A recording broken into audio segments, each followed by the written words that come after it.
कि बंदा किसी की नेमत देखकर ये तमन्ना करे कि ये नेमत इससे छिन जाए और मुझे मिल जाए, और अगर मुझे ना मिले तो कम से कम इसकी तो बर्बाद हो जाए। अब आप सोचिए उसका दिल कितना गंदा है कि किसी अपने मुसलमान भाई की नेमत देखकर इसे तकलीफ हो रही है। अच्छा, इसमें पता है ये कितना बड़ा गुनाह है। हदीस पाक में आया कि हसद वो बीमारी, हदीस का मजमून है, जो ईमान को मूंडने वाली बीमारी है। हसद ईमान को ऐसे बर्बाद करता है जैसे सिरका जो है वो शहद को बर्बाद करता है। सिरके को शहद में डाले शहद खराब हो जाए, फरमाया ईमान ऐसे खराब हो जाएगा जिसके दिल में हसद होगा। अल्लाह अकबर। फरमाया हसद नेकियों को ऐसे खा जाता है जैसे आग लकड़ियों को खा जाती है। सर्दियों में लकड़ियां जलाते हो ना, क्या होता है थोड़ी देर के बाद लकड़ियां खत्म, खाक। फरमाया नेकियां ऐसे जलकर खत्म हो जाती हैं। कितनी बड़ी बेवकूफी है कि मैं रोजे भी रखूं, नमाज भी पढ़ूं, तिलावत भी करूं और उसके बाद हसद करके अपनी नेकियों को खुद ही आग लगा दूं। और आज यही हो रहा है।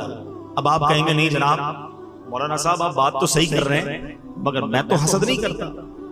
चले आखिर में, बयान के आखिर में छोटा सा टेस्ट ले लेता हूं। मेडिकल टेस्ट करवाते हैं ना, ब्लड टेस्ट करवाते हैं। आज मैं आपका एक छोटा सा रूहानी टेस्ट के लिए ले लेता हूं, अपना भी और आपका भी। चेक कीजिए। पहले तो ये याद रखिए हसद होता किससे है। हसद कभी भी उस बंदे से नहीं होता है जिसको आप जानते नहीं हैं। ऐसा नहीं होगा कि मलीर में रहने वाले को ब्राजील में रहने वाले से हसद हो जाए जिसको जानते ही नहीं है।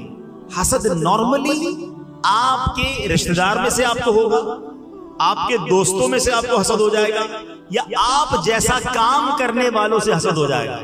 इतना मरदूद है शैतान है कि आम मुसलमानों को तो हसद करवाता ही करवाता है, नेक लोगों को भी हसद करवा देता है। नाथुआ को नाथुआ से हसद करवा देगा अगर जिसके दिल में आ जाए। कारी साहब को कारी साहब से हसद हो जाएगा। अच्छा बयान करने वाले को दूसरे बयान करने वाले से हसद, क्योंकि ये क्यों आगे बढ़ रहा है, इसका नाम क्यों हो रहा है। ठीक है, तो अब पहले चेक कीजिए कि आपके दोस्तों में से, रिश्तेदारों में से, या आप जैसा काम करने वालों में कोई बंदा ऐसा है। ये पहला टेस्ट दे रहा हूं, पहला सवाल। कोई ऐसा है कि जब भी उसको कोई नेमत मिलती है आपको तकलीफ होती है? कोई आकर बताता है भाई पता चला उसने नया घर ले लिया, अच्छा एक और घर बना लिया, भाई उसने नई मोटरसाइकिल ली है, अच्छा उसके सामने बोलेंगे माशाल्लाह माशाल्लाह, अंदर तकलीफ हो रही है, अच्छा एक नई मोटरसाइकिल, नया मोबाइल ले लिया और तरक्की हो गई उसकी नेमत बढ़ती है। और अगर आपको तकलीफ होती है तो इसका मतलब आपके दिल में कहीं हसद तो नहीं आ गया। पहला टेस्ट। दूसरा टेस्ट, कोई ऐसा है दुनिया में कि जब भी उसकी तारीफ आपके सामने की जाए, यार वो आदमी बहुत अच्छा है, यार कमाल, यार कितना मशहूर हो गया, भाई उसकी आवाज बहुत अच्छी है, उसका कारोबार बहुत बढ़ गया, उसकी तारीफ होती है तो आपको दर्द होना शुरू हो जाता है। यार कोई और बात करो ना, उसका जिक्र क्यों कर रहे हो। हम उसका मौजू चेंज करवाने की कोशिश करते हैं क्योंकि उसकी तारीफ अच्छी नहीं लग रही। चेक कीजिए अपने दिल को कि मुसलमान की तारीफ आपको अच्छी क्यों नहीं लग रही है, इसका मतलब कुछ यहां गड़बड़ है। तीसरा टेस्ट, कोई ऐसा है कि जब उसका नुकसान होता है, वो बदनाम होता है, उसके बारे में कोई बुरी बात सामने आती है तो आपको मजा आने लगता है, ओहो यही तो मैं चाहता था, ये बर्बाद हो जाए। मिसाल के तौर पर कोई आकर बताता है यार पता चला उसकी गोडाउन में आग लग गई, अच्छा सामने तो क्या कहेंगे, ओहो बहुत अफसोस हुआ, दिल में लड्डू फूट रहे हैं, मैं तो चाहता ही था बर्बाद हो। सोचे इतना गंदा हो गया मेरा दिल कि किसी मुसलमान के नुकसान पे खुश हो रहा है, किसी मुसलमान की नेमत पर मुझे तकलीफ हो रही है। क्या होता है, साथ रहते हैं तो दोस्त कह रहे हैं यार भाईजान नया घर लिया है, जरा घर में नया फर्नीचर भी लगाया, आइए ना घर दिखाता हूं। खुशी खुशी जाएंगे, बिरयानी भी खा कर आएंगे और बाहर निकल कर कहेंगे 2 नंबर के पैसों से घर बनाया। अरे अभी तो खाना खा गया उसका। अच्छा कोई कहे यार नई मोटरसाइकिल ली है, नई गाड़ी, भाई मिठाई तो खिलाओ, आइसक्रीम तो खिलाओ, आइसक्रीम भी खा लेंगे, बोले सूद के पैसों से गाड़ी ली है। यानी उसकी नेमत हो रही है और तुम्हें तकलीफ हो रही है। क्यों? किसी की नौकरी बढ़ जाए, किसी को वीजा लग जाए, कोई हज पे जाने वालों से हसद कर रहे होते हैं, हालांकि हज तो है ही बुलावे का, उसको अल्लाह ने बुलाया, तकलीफ तुम्हें क्यों हो रही है। जनाब इतने उल्टे काम करता है और देखो हज पे जा रहा है, पता नहीं किधर से पैसे जमा किए, वो जाने, उसका रब जाने, तुम कौन होते हो। हसद को पता है खतरनाक गुनाह क्यों कहा गया, कबीरा गुनाह क्यों कहा गया। ये एक्चुअली अल्लाह पर एतराज है, अल्लाह की तकसीम पर एतराज है।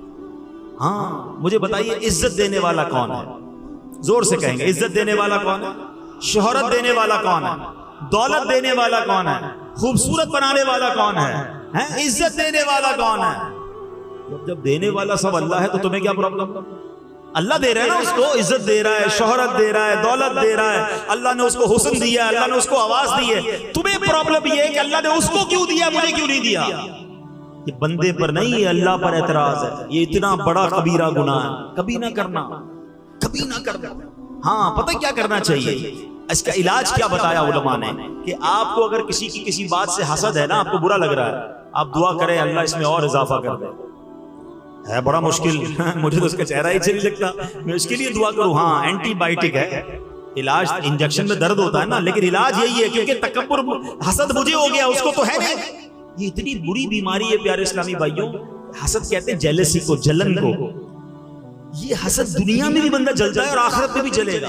उसको नींद नहीं आती। हमें कई लोग मिलते हैं, पर्चियां आती हैं, हज़रत दुआ कर दे, नींद नहीं आती। जिसको सुकून की नींद नहीं आती ना, मैं आज आपसे एक सवाल करता हूं, चेक कर लो किसी का हसद तो नहीं पाल लिया, किसी के बारे में बदगुमानी तो दिल में नहीं आ गई है। तुम्हारा दिमाग सोचता ही रहेगा उसके बारे में, वो तरक्की करता जाएगा, तुम्हारी नींद उड़ती जाएगी, तुम्हारी जलन बढ़ती जाएगी। क्यों कर रहे हो अपने आप को परेशान? अल्लाह दे रहा है उसे।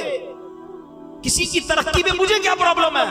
मैं कुछ नहीं कर सकता किसी का। याद रखिएगा, सारी दुनिया मिलकर किसी को जलील करना चाहे, किसी की तबाही चाहे, अगर रब ने इज्जत लिखी है उसको इज्जत मिलकर रहनी है। कोई नहीं झुका सकेगा उसे। हमारी औकात क्या है? अल्लाह दे रहा है उसे। और सारी दुनिया मिलकर किसी को ऊंचा करना चाहे, अगर रब ने जिल्लत लिखी है तो उसको जिल्लत से कोई नहीं बचा सकता। वह तो इज्जु मन तशा वह तो जिल्लु मन तशा बियदिकल खैर। ये ईमान बना लो। हाँ, अब आप कहें कि फिर हमें क्यों नहीं मिल रहा? अरे जिस रब ने उसको दिया है वो तुम्हें भी दे सकता है। अल्लाह से मांगो ना। हसद तो मैं जब करूं कि जब अल्लाह के खजानों में कमी हो। रब उसको दौलत दे सकता है, वो मुझे भी दे सकता है। रब इसको शोहरत दे सकता है, वो मुझे भी दे सकता है। रब इसको इज्जत दे रहा है, वो मुझे भी दे सकता है। हम क्यों इसकी छीनने की तमन्ना कर रहे हैं? अरे उससे मांगो जिसने इसको दी है, वो तुम्हें भी अता फरमा दे। इसको एक आसान लफ्जों में बात अपनी खत्म करने लगा हूं, ताकि अल्लाह करे ये कॉन्सेप्ट समझ आ जाए और दिमाग से, दिल से ये हसद की बीमारी निकल जाए। मिसाल के तौर पर हमारे जुनैद भाई यहां मौजूद है, ठीक है? जुनैद भाई को मैं 50,000 रुपए दूं, 1000 के नोट, 50,000 की गड्डी। जुनैद भाई ये पैसे लें और यहां से बांटना शुरू करें, सबको 1000 रुपए दे। क्या होगा पता है? जैसे जुनैद भाई बांटने लगेंगे ना, थोड़ी देर के बाद यहां वाले बंदे उठेंगे और आगे बढ़ेंगे कि मैं जुनैद भाई से फौरन ले लूं, क्योंकि अब्दुल हबीब भाई ने कहा था 50,000 है और बंदा तो इधर कई 100 बैठे हुए हैं। ये 50 के बाद तो नोट खत्म हो जाएंगे। जुनैद भाई बांटेंगे और हमारी बारी नहीं आएगी, तो कुछ लोग आगे बढ़ेंगे और जुनैद भाई के हाथ से छीनने की कोशिश करेंगे कि 50,000 खत्म होने से पहले हमें भी मिल जाए। ऐसा ही है ना, क्योंकि हमें ये खौफ होगा कि इनके पास तो है 50,000। सुभान अल्लाह। अब बात जरा समझ लो, जुनैद भाई के पास 50,000 थे जो खत्म हो जाएंगे, इसलिए इधर वालों को टेंशन होना समझ आता है।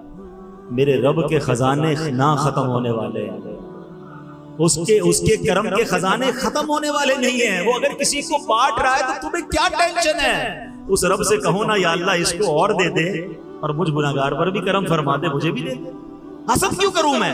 अल्लाह के खजाने भरे हुए हैं। हम हसद करके अपने ही नुकसान कर रहे हैं, अल्लाह को और नाराज भी कर रहे हैं। हसद करने वाले को नहीं मिलता, सबका भला सोचने वाले का भी भला हो जाता है। एक जुमला आज याद कर जाओ, इंशाअल्लाह जिंदगी पुरसुकून हो जाएगी। बुजुर्गाने दीन से सुना था, सबका भला सबकी खैर, सबके भले में अपनी खैर। मिलके दोहरा लो, सबका भला सबकी खैर, सबके भले में अपनी खैर। भला सोचो। आपको कोई आकर कहे ना, अरे भाई उसने नया घर बनाया, अल्लाह इसको और दे। कोई कहे यार उसकी इज्जत बहुत बढ़ गई, हमारे मलीर में रहता था, मोहल्ले में कोई नहीं जानता था, आज सारी दुनिया में लोग उसको जानते हैं। या अल्लाह इसकी इज्जत में और इजाफा कर, ए अल्लाह इसकी दौलत में और इजाफा। सबका भला सोचो यार, हसद क्यों करना है? और अल्लाह से मांगो, अल्लाह मुझे भी दे दे। जब आपका दिल साफ हो जाएगा ना, तो सुभान अल्लाह, ये दिल अल्लाह की रहमत से नूर अला नूर हो जाएगा। अल्लाह करे आज के इस बयान में इन 2 बलाओं से हम बचने में कामयाब हो जाएं। तकब्बुर को कभी करीब मत आने देना, आजजी का पैकर बनना। मेरे आका तो वो हैं, सरे अर्श पर है तेरी गुजर, दिले फर्श पर है तेरी नजर, मलकूत तो मुल्क में कोई शय नहीं वो जो तुझ पे आया नहीं। इतना बड़ा मर्तबा है कि जब आप जन्नत में जाते हैं तो जन्नत सजाई जाती है, आपको मेहमान बनाया जाता है। हजरत जिब्रील अमीन आकर आपके कदमों को बोसा देकर आपको बुराक की सवारी पर बिठाकर मेराज को ले जाते हैं। ये मर्तबा है जनाब रसूलुल्लाह का। मगर सुभान अल्लाह, आजजी का आलम यह है कि कभी जौ की मोटी रोटी तो कभी खजूर पानी, तेरा ऐसा सादा खाना मदनी मदीने वाले है चटाई का बिछौना, कभी खाक ही पे सोना कभी हाथ का सिराना, मदनी मदीने वाले तेरी सादगी पे लाखों, तेरी आजजी पे लाखों, हो सलाम आजजाना मदनी मदीने वाले। इतना बड़ा मर्तबा होकर अपने गुलामों के साथ बैठकर खाना खाते, उनको अपनी सवारी पर सवार करते।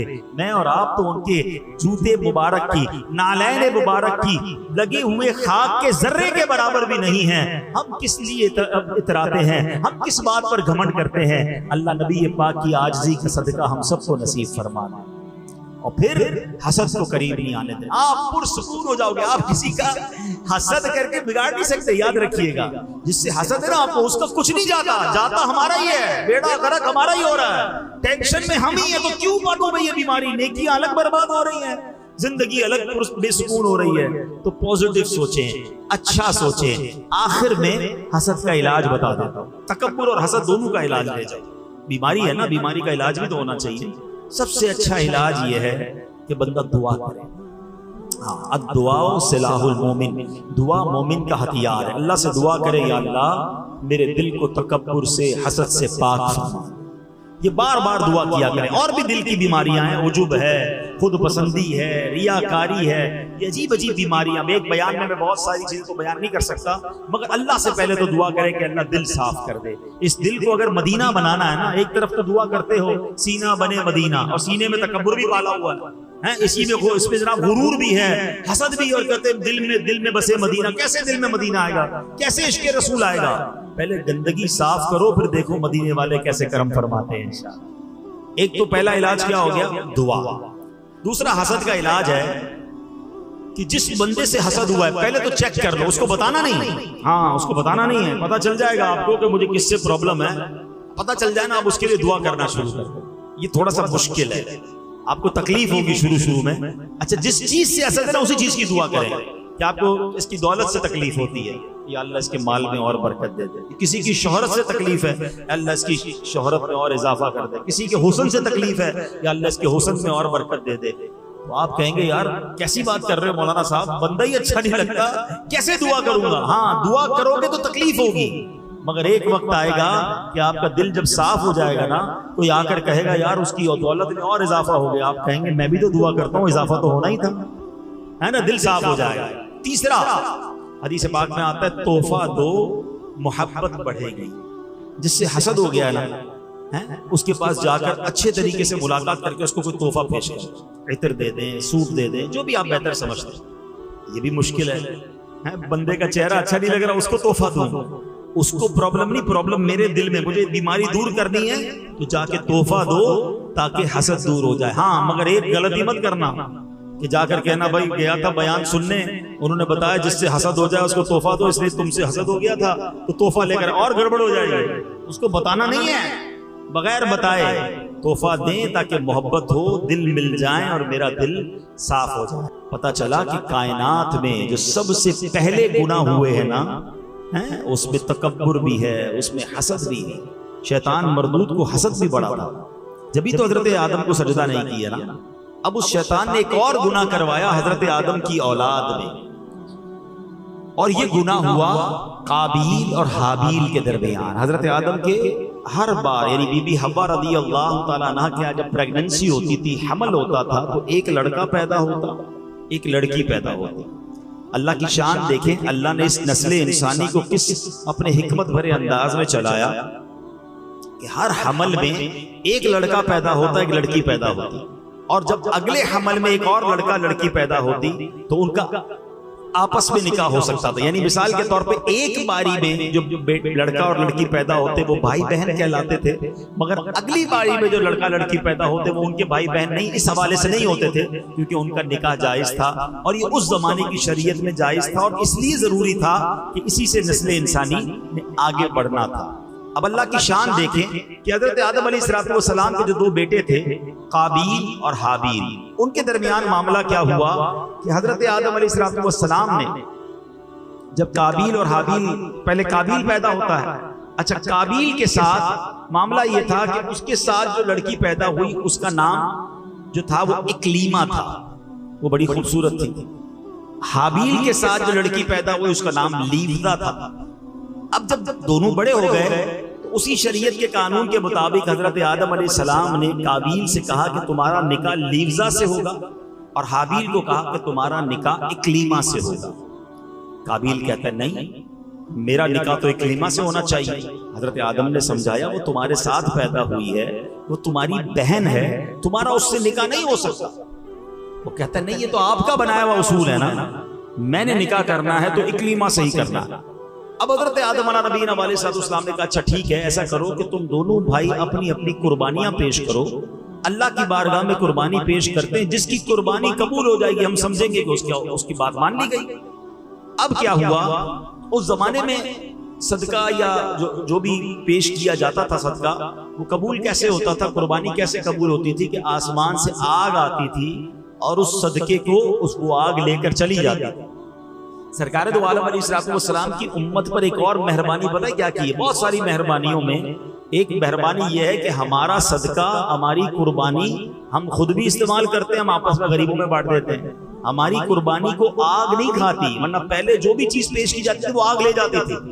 समझ रहे बात को? हम आजकल क्या करते हैं, सदका गरीबों में बांट देते हैं, रिश्तेदारों में बांट देते हैं, कुर्बानी करते हैं, खुद भी खाते हैं, दूसरे लोग भी खाते हैं। ऐसा नहीं था पहले, ये भी इस उम्मत पर मेहरबानी की गई है। तो बहरहाल अब क्या हुआ कि दोनों ने अपनी अपनी कुर्बानी पेश की। काबील खेतीबाड़ी करता था और हाबील जो थे वो बकरियां चराते थे। तो काबील अनाज का एक ढेर उसने रख दिया पहाड़ के ऊपर और हाबील ने एक बकरी जो थी वो रख दी। अब ऐसा ही हुआ कि आग आई और आग आकर बकरी को जो है वो ले गई और काबील के गंदुम को छोड़ दिया गया। इसका मतलब ये हुआ कि हाबील की कुर्बानी कबूल हो गई और हज़रत आदम ने यही फरमाया कि अब इकलीमा का हकदार ये है। अब ये फैसला तो आपने सुना दिया, मगर अब काबील जो भाई था उसके दिल में अपने भाई के लिए हसद पैदा हो गया कि ये वो लड़की है जिससे मुझे शादी करनी थी, इसको मिल गई। और बिल आखिर उस हसद की बिना पर काबील ने हाबील को कत्ल कर दिया। इस दुनिया में सबसे पहला अगर कत्ल हुआ है तो वो भाई ने अपने भाई का किया है। और वजह क्या बनी? हसद वजह बनी। हसद क्यों हुआ? एक औरत की वजह से हुआ। इस सब बातों को समझना है। एक बंदा जो है मरदूद हो गया तकब्बुर की वजह से, हसद की वजह से। दूसरा भाई ने भाई को कत्ल किया हसद की वजह से और औरत की वजह से। समझनी ये बातें कि ये कितने पुराने गुनाह हैं, ये कितने बड़े फितने हैं जो आज भी मुसलमानों के दिलों में बस रहे हैं और मुसलमानों को इसकी परवाह नहीं है। हदीस पाक का मजमून मिलता है कि जब तक दुनिया में कोई भी कत्ले नाहक किया जाएगा उसका गुनाह जो है कत्ल करने वाले को तो मिलेगा ही, काबील को भी मिलेगा, क्योंकि इसने ये तरीका इजाद किया। एक और बात सीखने को मिली कि जो गुनाह का तरीका इजाद करता है, गुनाह पर लोगों को लगा देता है, लोगों को कोई ऐसा रास्ता बताता है जिससे बंदा गुनाह करे, गुनाह करने वाले को तो वो गुनाह मिलता है जिसने ये रास्ता बताया, जिसने लोगों को लगाया। ये गुनाह जारिया उसके लिए भी होता। सीखिए इन बातों से। आजकल तो मजा आता है लोगों को, हैं खुद भी गुनाह करते हैं, दोस्तों को भी बताते तुम भी करो, फला चीज देख कर आया हूं, फला गलत जगह पर होकर आया हूं। अब तो सोशल मीडिया का जमाना है, खुद कोई गंदी चीज, कोई बुरी चीज देखी उसको फिर शेयर भी कर दिया, तुम भी देखो, ताकि सारे देखते रहे और उसे गुनाह मिलता रहे। कुछ गुनाह तो बड़े अजीब गुनाह है, गुनाह बेलज्जत कहिए उसको। अपने मोबाइल फोन में म्यूजिकल ट्यून रखेंगे, अजीब अजीब गाने। हम किसी बंदे को फोन करें, वो सुन भी नहीं रहा, हमें म्यूजिक सुना रहा है। अरे भाई तुम्हें अकल नहीं है? हर बंदा कॉल करेगा, गुनाह तुम्हें भी मिलेगा, उसको भी बेचारे को सुनना पड़ रहा है। ऐसी बहुत सारी चीजें हैं। अपनी गाड़ी के पीछे बेपर्दा औरत की तस्वीर लगा देंगे, खुद गाड़ी चला रहा है, पीछे जितने लोग हैं बेहुदा तस्वीर देखो, खुद भी गुनाह कमाओ, मुझे भी गुनाह पहुंचाओ। क्या हो गया हमें? पहले ही गुनाह हमारे थोड़े जो हम गुनाह जारिया वाले काम कर रहे हैं। इसके बरअक्स सुभान अल्लाह, जो नेकी के रास्ते पर किसी को लगा दे, हैं, किसी को नमाजी बना दे, किसी को दुरूद पढ़ने वाला बना दे, किसी को सच्चे रास्ते पर लगा दे, सुभान अल्लाह, जो अमल करेगा उसको तो सवाब मिलेगा, और जिसने इस काम पर लगाया है उन सबका सवाब भी उसे मिलता रहेगा। मुबारक हो दावत इस्लामी वालों को, मुबारक हो इन उलमाए किराम को, मुबारक हो मस्जिद के खतीब व इमाम साहिबान को, जो बयानात करते हैं, जो दर्स देते हैं। कितनी बड़ी नेकी है, कोई एक बयान में नमाजी बन जाए, कोई एक बयान में गुनाह को छोड़ दे, कोई एक बयान सुने जिक्र व अस्कार करने वाला, दुरूद पढ़ने वाला बन जाए, कोई हराम रोजी छोड़ दे, कोई माँ बाप को सताना छोड़ दे। आपने तो उससे ये काम करवा दिया, इंशाअल्लाह वो जब तक नेकी करता रहेगा उसको तो सवाब मिलेगा, जिसने ये काम बताया सिखाया था इंशाअल्लाह उसे भी सवाब मिलता रहेगा। एक बुजुर्ग के बारे में आता है, वो कहते हैं लोगों को मुझे रोजाना 25 नमाजों का सवाब मिलता है। लोगों ने कहा हजरत हम तो 5 नमाजें पढ़ते हैं, हमें 5 नमाजों का सवाब मिलता है, आपको 25 का कैसे मिलता है? फरमाया 5 अपनी नमाजें पढ़ता हूँ, 4 गैर नमाजियों को नमाजी बना दिया है, वो नमाज पढ़ते हैं, उनका सवाब भी मुझे मिलता है। कितना प्यारा कारोबार है, कैसी जबरदस्त ये नेकी है। अल्लाह करे ये बात समझ आ जाए। दावत इस्लामी वाले आपको बार बार कहते हैं ना, मदनी काफिलों में सफर किया करें, हमारे साथ चलें इज्तिमा के अंदर, ये बहुत अच्छी नेकी है। साया जाया करें इनके साथ मदनी काफिलों में। कभी आप किसी को नमाज की दावत देंगे, किसी को फजर के लिए उठाएंगे, किसी को इंशाल्लाह इज्तिमा में लाएंगे, हमें नहीं पता, हम किसी को लेकर आ रहे हैं, और वो जनाब गुनाहों को छोड़ दे, नेकियों पर अमल करने वाला बन जाए, आपके सवाब का मीटर जारी हो जाएगा। चले आज ये नियत कर लें कि जिंदगी भर इंशाअल्लाह गुनाहे जारिया वाले काम से अपने आप को बचाएंगे इंशाअल्लाह, और कोशिश करेंगे कि सदका जारिया वाले कामों में हिस्सा मिलाएंगे इंशाअल्लाह। तो अब क्या हुआ, काबिल ने हाबिल को कत्ल तो कर दिया, मगर जिसको पता नहीं था लाश को करना क्या है, उस वक्त तो को मरा ही नहीं था ना। अब तो हमें पता है कि मरने के बाद दफनाया जाता है, उस वक्त तक तो दुनिया में कोई मरा ही नहीं था। अब उसने क्या किया, अपने भाई की लाश कांधे पर उठाकर कई दिनों तक घूमता रहा, करूं क्या इस लाश का। फिर अल्लाह की शान देखें, कुरान पाक में ये वाकया मौजूद है कि अल्लाह करीम ने 2 कव्वे भेजे, उनकी आपस में लड़ाई हुई और एक कव्वे ने दूसरे कव्वे को मार दिया। जब वो मर गया तो पंजे से जमीन खोदकर उस कव्वे ने दूसरे कव्वे को जमीन में दबा दिया। तो काबिल को पता चला कि अच्छा लाश को दफनाया जाता है। अब उसने अपने भाई को दफनाया, मगर उसके चेहरे का नूर छिन गया, वो बड़ी अजीब व गरीब आफत में मुब्तला हुआ और आखिरकार वो भी दुनिया से चला गया। तो ऐ मेरे प्यारे इस्लामी भाइयों, जो बात मैं समझाना चाहता हूँ, जो मैसेज मैं आज देना चाहता हूँ कि इन 2 बड़ी बुराइयों से अपने आप को हमेशा बचाइएगा। एक है तकब्बुर और एक है हसद। ये इतनी खतरनाक बीमारियां हैं जो इंसान को बर्बाद कर देती हैं। तकब्बुर करने वालों के बारे में आता है, बचपन से एक हदीस आपने भी सुनी है, मैंने भी सुनी है। हदीस पाक का मजमून है कि जिसके दिल में राई के दाने के बराबर तकब्बुर होगा वो जन्नत में नहीं जाएगा। राई का दाना कितना होता है? इतना सा दाना होता है, जैसे सौंफ नहीं होती, इतना। मुझे बताओ, इतने दाने के मुताबिक तकब्बुर होगा वो जन्नत में नहीं जाएगा। जिसका पूरा दिल ही तकब्बुर से भरा होगा उसका क्या हाल होगा? शैतान ने एक ही बार तकब्बुर किया ना, कहा मैं इससे बेहतर हूं, अना खैरुम मिन। और जो रोज तकब्बुर करता है, उसने एक बार तकब्बुर किया वो बर्बाद हो गया, और जो रोज तकब्बुर कर रहा है उसका क्या हाल होगा? तो प्लीज अपने आप को इससे दूर रखिए। और तकब्बुर क्या है? किसी को अपने से कमतर समझना। अच्छा, बाज़ों का जब भी तकब्बुर की बात होती है ना, तो ज़हन में बात ये आती है तकब्बुर तो पैसे वाले करते हैं, हम तो गरीब लोग हैं। नहीं, ये भी शैतान का बार है, हमें इल्म नहीं सीखने देता। तकब्बुर यकीनन मालदार लोग भी करते हैं, मगर उलमा ने तकब्बुर के 8 असबाब लिखे हैं। हाँ, उसमें सबसे पहला सबब पता है क्या है? वो है इल्म। हाँ, इल्म भी तकब्बुर लाता है। क्यों? जब बंदा आलिम बन जाए या बहुत सारी नॉलेज आ जाए, वो दूसरों को हकीर समझने लगता है। मेरे पास तो इतना कुछ है, इसको तो आता ही कुछ नहीं है। तो यही तो तकब्बुर है ना कि इसको कुछ नहीं आता, मुझे सब आता है। रिवायतों में आता है मन क़ाला अना आलिमुन फहुवा जाहिलुन, जो अपने आप को कहे कि मैं आलिम हूं, फरमाया वो जाहिल है। इल्म सीखना है, मगर तकब्बुर नहीं आना चाहिए। दूसरा रीजन उलमा ने लिखा इबादत, इबादत भी तकब्बुर लाती है। हाँ, अब कोई 5 वक्त का नमाजी है, तहज्जुद गुजार है, बहुत अच्छी बात है, लेकिन अगर वो दूसरों को समझ रहा है कि देखो यार ये तो कुछ पढ़ते ही नहीं, मैं 5 टाइम की नमाज पढ़ता हूँ, ये तो सिर्फ जुम्मे की नमाज पढ़ता है, इसको तो आता जाता कुछ नहीं, तो कहीं ऐसा ना हो कि आपकी सारी इबादत बर्बाद कर दी जाए। ये बात याद रखिए। वो एक वाकया है ना कि एक बुजुर्ग अपने बेटे के साथ कहीं सफर पर जा रहे थे, रात हुई, तहज्जुद का वक्त हुआ, बाप बेटे ने उठकर तहज्जुद पढ़ी, सारे काफले वाले सो रहे थे, सिर्फ बाप बेटे उठे तहज्जुद पढ़ने के लिए। तो बेटा वाले साहब से कहता है, अब्बा जान ये कैसे लोग हैं, सारे सो रहे हैं, कोई नहीं उठा तहज्जुद पढ़ने के लिए। तो बेटा वाले साहब कहते, बेटा तू भी सोया रहता तो ही ठीक था। बात बड़ी पते की है, तहज्जुद पढ़कर अगर दूसरों को हकीर जानना है तो बेहतर था तू भी ना पढ़ता तहज्जुद। इबादत जरूर करनी है मगर किसी को हकीर नहीं जानना। फिर मालदार पैसे होते हैं तो गरीब से तकब्बुर कर रहे होते हैं, खूबसूरती भी तकब्बुर लाती है। बंदा कहता है मैं खूबसूरत, इसका रंग सांवला, ताकत तकब्बुर लाती है, मेरी बॉडी इतनी मजबूत, मेरी इतनी ताकत, ये बेचारा कमजोर, ये मेरे सामने क्या करेगा।